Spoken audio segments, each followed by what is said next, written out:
গেছে, কিন্তু আমার বিশ্বাস মা যদি আমার মাকে ত্রিশূল ছয়, আমার বিশ্বাস যে মা আমার হাঁটবেই হাঁটবে। জয় কৃষ্ণ কালী মায়ের। আমি কন্যাগড় কানাইপুর থেকে এসেছি। আমার মা 4 মাস অপারেশন হয়েছে কোমরে, কিন্তু প্রচন্ড যন্ত্রণা।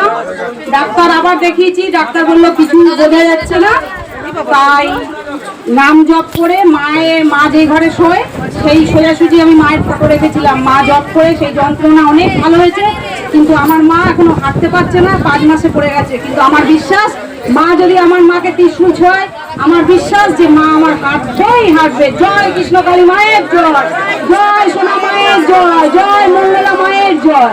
কোথা থেকে আসছেন মা? কন্যাগড় কানাইপুর কাজের মাকে নিয়ে এসেছি গাড়িতে।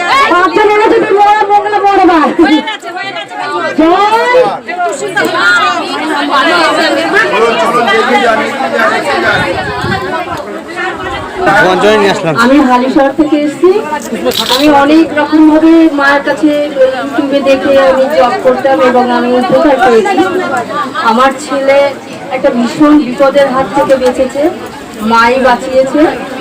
আর আমি সবসময় মায়ের কাছে বলি, মা কৃষ্ণকালী মা আমার মঙ্গলা মাকে সুস্থ রাখো, তাহলে সমস্ত পৃথিবীর সমস্ত মানুষ তোমার দ্বারাতেই সবাই যেন ভালো থাকে, ভালো হয়, সেই কামনা করি। আর মায়ের কাছে আমিও নিজে প্রার্থনা করি যাতে আমার ছেলেটাকে যদি চাকরি একটা হতো এবং ঘরোয়া হতো, তাহলে আমার খুব উপকার হতো।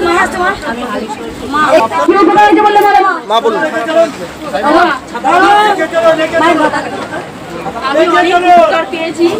আমার কোমরের যন্ত্রণা ছিল, আমি আগে হাঁটতে পারতাম না, এখন আমি অনেকটা হাঁটতে পারি মার দয়ায়। এমনকি আমি ছেলেরও আমার অনেক উপকার হয়েছে, ওই সমাধান পরীক্ষা। আর এখন আমি মার কাছে এসেছি যাতে মা যেন আমি আরো সোজা হয়ে হাঁটতে পারি। আমার কোমরে খুব যন্ত্রণা পাই। কোথা থেকে আসছেন মা? আমি আগে এসেছিলেন? হ্যাঁ, আমার ঝুড়ি পড়ে গেছে। আর ছেলে যেন উচ্চ মাধ্যমিক পরীক্ষা ভালোভাবে রেজাল্ট করতে পারে, ওই জন্যই এই নিয়ে দু পারো।